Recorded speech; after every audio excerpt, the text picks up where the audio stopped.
forgot to had all graded and had a problem at the office at the last minute with tearing out, forgot it, so I'll see you next week.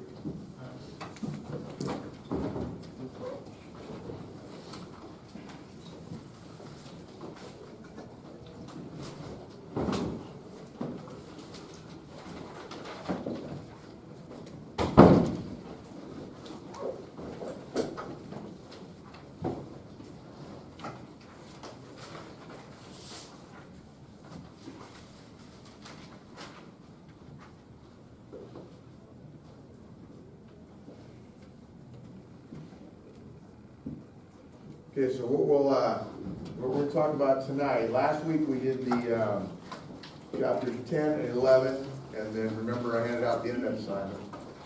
So tonight we're going to do chapter 12, secondary marketing and servicing, and then we're going to start the midterm review. So the midterm goes through chapters 1 through 12, and we'll talk about that. It's only like 32 questions long, so it's not a big long thing. And we're going to do open book, open quizzes. And most of the questions that come on the midterm are from things that you've seen before. So I've never believed in like popping strange stuff on people or making it overly difficult. Again, just make sure you can find the answers to the questions as before, and we'll be good to go. Any questions about what we've gotten through so far? I mean, we've kind of taken this thing all the way from getting things going and, you know, processing loans, putting the process of doing things, pre-qualifying, and submitting them, and getting them into underwriting, and then getting them approved and working on conditions. Okay, so we'll kind of continue that a little bit with. So now basically the loan's been closed, and now we're going to show what happens after that. What I'll tell you is kind of interesting is that all of you out there want to be real estate agents or are real estate agents, want to be lenders. You know, there's a big propensity, as you've probably seen and heard, for you know, online stuff, Purple Bricks, Zillow, Redfin, things like that. And there is a place for those companies, but they would have you believe they're going to put you out of business, which we're starting to see is not the case, because after about 10 years, from 2008 to 2018, guess what? You're going to have to start marketing the properties again. And a lot of realtors have either forgotten how to do that, or if you're new enough, you never learned how to do that. You know, you just watch people list properties and they sell in 3 days for, you know, 50 grand over what they listed it for. So now you're gonna have to start going back to the old school about maybe going to caravans, maybe doing some marketing, maybe try to incentivize people to make offers on your properties. Make sure that the people that list them, that the curb appeal is there, make sure they're in as good shape as possible. You know, make sure why would someone buy your house that you have listed and somebody else's. So I think there's going to be a big push now for people, real estate agents, to have to realize how to do that. And the people that you talk to in your offices or people who are real estate agents need to ask them what they're seeing out there, because it's not just a free-for-all listed next day itself, you know. Same way with lending. We get so much stuff that comes our way. Everybody, I think I asked once before, you guys ever heard of Rocket Mortgage, the Quicken Rocket Mortgage? You'll see it sometimes where, you know, you got an app on your phone, and you're supposed to put in the information and click approve, and then it approves you in like, you know, 30 seconds on the phone, right? And it's a heck of a marketing tool, but only 7% of the people that try that are ever able even to get an approval on it, okay? And of the people that actually try to go on it, it tells them if you're not this certain type of person with perfect credit scores, easy income, all the money's in the bank, it just doesn't work that way. So, but they're brilliant from the standpoint of if you can't get the Rocket Mortgage, then they want you to call them.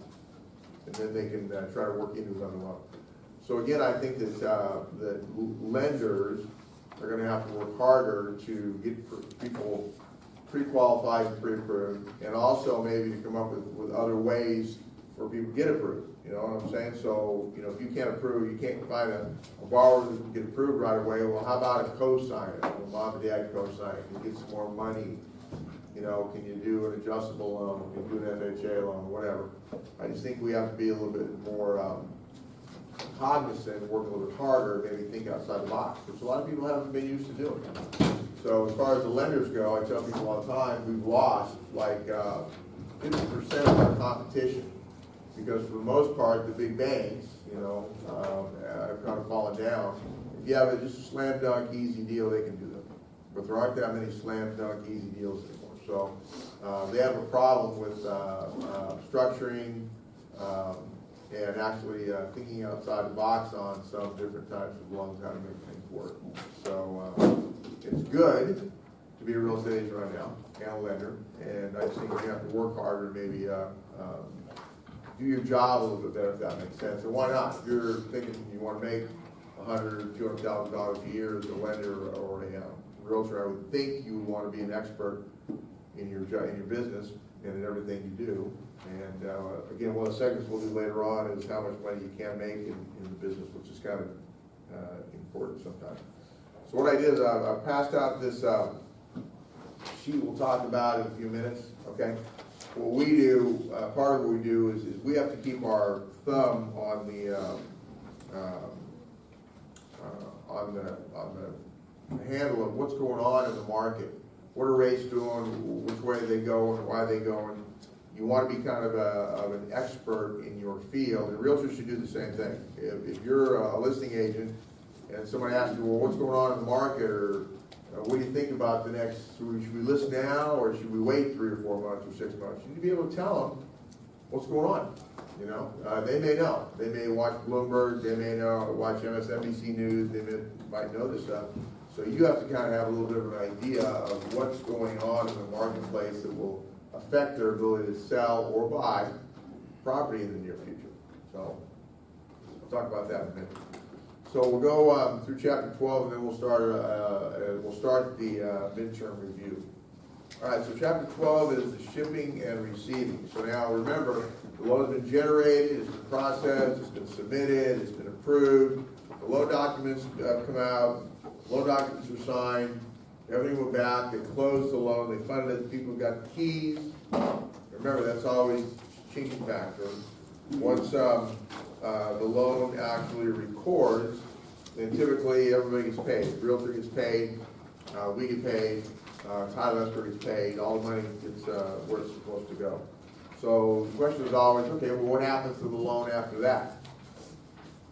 Remember that there are not that many direct lenders anymore. There's the big banks, maybe credit unions are direct lenders, but typically most lenders have to ship the loan someplace. In other words, we talked about how the money goes around. So if this is the money ball, okay, and it's always going around this way, the only way to get more money to make more loans is to close and sell the loans. Otherwise, people run out of money. So if I've got $100 million and I loan $100 million out after a couple of months, I'm out of business. I'm done. So what happens is this money just keeps going around. So as you get loans and close them, you have to sell them on the secondary money market. Well, they just don't take your word for it. Then, okay, I have some loans here, I need some more money. You have to actually ship the loans to them. So they have something tangible that they paid for. So that's what's called the shipping. After closing, files are sent or shipped to the investor. That might be big banks, that might be Fannie Mae, Freddie Mac, that might be outside investors, but it gets shipped someplace. Someone's going to own that loan. Each investor has requirements as to the documentation required. Now, they don't always need the entire file. There's a lot of pages. Sometimes there are 100 and some odd pages. They may just want the income documentation, the credit documentation, notes and deeds of trust and things like that. They don't need all the little paraphernalia that goes with the file. The shipper's job is to make sure that all needed documents are in the file. So the shipper works for the company that closes and sells the loan, okay? So let's just say they're going to sell a bunch of loans to Wells Fargo. Okay, Wells Fargo is going to have a bullet list of documentation that they want for that loan. So it's the shipper's job to make sure that all those documents are in the file and they're ready to go. course, in the old days, they used to take these and actually ship the whole file. Now, of course, it's pretty much done electronically. They scan it and send it over. So let's say that this one over here is Chase. Let's say that Chase is going to take some loans, and they have a bigger laundry list of things that they need. So again, it's up to the shipper to make sure that everything that's needed goes into the file and gets to the investor. If they don't, it just holds things up. So these guys get the money going around and around and around. They have to close and sell the loans over here. So once they sell the loans, then they get more money. They accept them, they buy them, and they get more money to make more loans. So that's how the money goes around. My point is that let's say you're selling, and you don't sell usually one loan at a time. You're selling in blocks of loans. So let's say you're selling $25 million worth of loans. It's a lot of loans. So if you're selling $25 million over here, okay, and whoever is bringing the loans in starts going through them and going, hey, whoever the shipper is, we're missing a whole bunch of documentation. They're not sending us everything on the list that we need. There's a whole bunch of things that are missing. Okay, and there's not enough for us to make a determination that that's the loan that we actually want to buy. So a lot of times we'll go back to the people selling the loan and say, well, time out. We're not paying you your $25 million until you make these right. Okay? So, and that's obviously a big problem, because if you're not getting your $25 million, you could be out of business in no time. So, a lot of companies have a whole other entity now, that department, so to speak, that specializes in making sure that the information that they didn't get, that they requested, that they get to them quickly, so that they'll sign them off and they'll be able to fund the loan or sell and buy the loan. So once in a great while, they'll actually come to us. They'll say, hey, we need your help on something. We made that loan, a couple weeks ago, and we packaged it up and sold it to the investor, but we're missing some stuff. We didn't get the most current pay stub, or we didn't get them to sign something not too long ago. We didn't get them to sign some FHA disclosures that maybe they were supposed to have. I thought we had them, but they couldn't find them. So instead of somebody calling you, the buyer, and say, hi, I'm Ned Smith from Wells Fargo, and I need you to sign these disclosures, and of course you're going, who the heck is Ned Smith? I don't know this guy. They'll enlist our help. And they'll say, hey, can you kind of run some interference for us, and here's the documents we need them to sign, so you get that done for us. And of course, on one hand, you want to say, well, the loan's already closed, it's paid for, why would I do that for you? But on the flip side, again, we have a relationship with these people that goes back and forth. So if we're trying to get these guys to approve, fund, and close our loans, it's in our best interest to try to work with them to get the documentation that they need so that they can sell the loans, get the money to make more loans. I mean, we're all in this thing together. And once in a while I hear people say, oh yeah, we called so-and-so lender and they won't help us get this information taken care of. All right? So it can be a problem. It's usually not big stuff. They're not deal breakers, but it is documentation that the investor needs. And think about it. So if you work for one of these companies, okay, and you work for a department that checks this stuff in, if every time a bunch of loans comes over, you don't need anything. Everything just gets signed off and you pay the loans and then they get the money to continue operating. All of a sudden, some manager is going to come to you and say, hey, your department's costing us X amount of dollars, and you guys never come up with any items needed. Everything's always fine. So we don't need you. Okay? We're gonna lay you off. Or you're going to go to some other department where maybe you're needed. So there's a lot of job security that goes into this stuff too, where they check off this stuff and they purposely. But they come up with missing items because that's their job. And then that's their reason for being. So again, each investor has requirements as to the different documentation required. Shipper's job, as we said, is to make sure all documents are in file, and time is critical. Sometimes they've only got a couple of days to fund these loans. And I've had it before where so they'll email me and they'll say, hey, we need these disclosures signed. Well, of course, you send to the borrower and say, hey, Scott, you know, we disclosed your loan a couple days ago. Apparently they missed a couple of disclosures. Can you please sign or indicate? It's not going to change anything in your loan, but you know, it's a clerical error, and that you want to help with that. Somewhere in the loan documents, there's usually a piece of paper that says that if there are any clerical problems with the loan documents, you will assist the lender to correct them. That doesn't mean you have to do it right away. So let's say I email you, and I might call you and say, hey, we got a couple documents you need signed, and of course you are, we're moving in, we're painting, we'll get to it as soon as we can. The next day, I'll get another email from the lender saying, hey, how you doing on that stuff? You know, we need it as soon as possible, and that will continue day after day. So again, it's in my best interest to try to move these things along. You know, it's hard for me to call you and say, okay, this is 3 days in a row. I called and emailed you, we really need these documents signed, okay? So I've never had a situation where people won't do it. Sometimes people say, well, why did you do it? Or why, explain to me what's needed and what the reasoning is. So, but again, I've never had somebody not do it. Once in a great while, okay, we'll have a situation where on like an FHA loan, the buyer has to bring in, well, in a regular FHA loan, has to bring in 3.5% down payment. Now, we've got some down payment assistance programs and stuff, but that's not necessarily the case. But in a regular FHA loan, it says on there, you, the buyer, have to bring in 3.5%. Seller or the lender can pay out your closing costs, but you have to bring in 3.5%. Otherwise, it's not an insurable loan.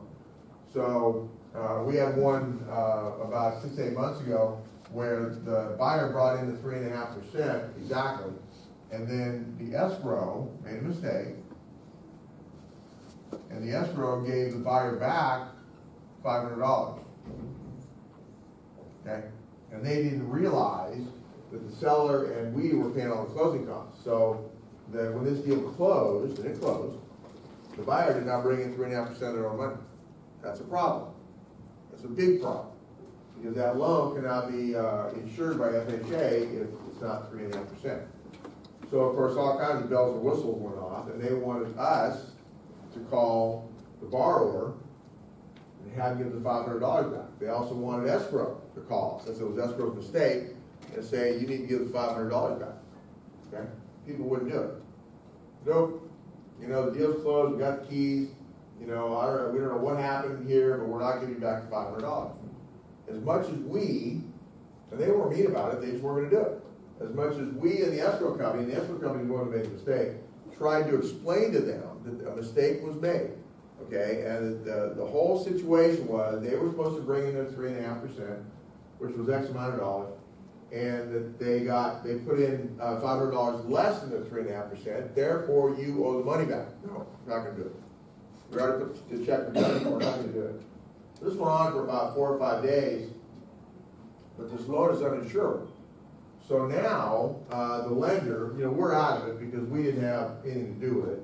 But they were saying, well, okay, put the money back into escrow, give it back to the escrow company, and then somebody will give you $500. And the funding lender was going to give them $500, cash, right? Well, they didn't think that was right, so they didn't want to do that. They weren't going to do it. So then you say, well, how about we just open up the escrow, okay? And the funding lender, who missed it also, the funding lender would put $500 back into escrow, and escrow would redo the paperwork and then send the paperwork back to the borrowers and to the lender.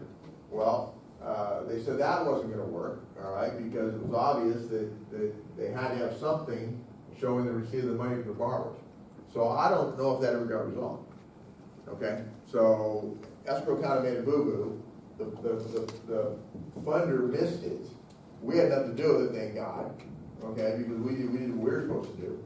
So once in a while, you get a situation where it's not resolvable. So if that loan does not get insured by Fannie Mae or Freddie Mac, if that loan goes bad, and then they stop making payments after foreclose, and that loan is a default in any kind, and whoever the lender is does not get their loan paid off by, or doesn't get reimbursed by FHA.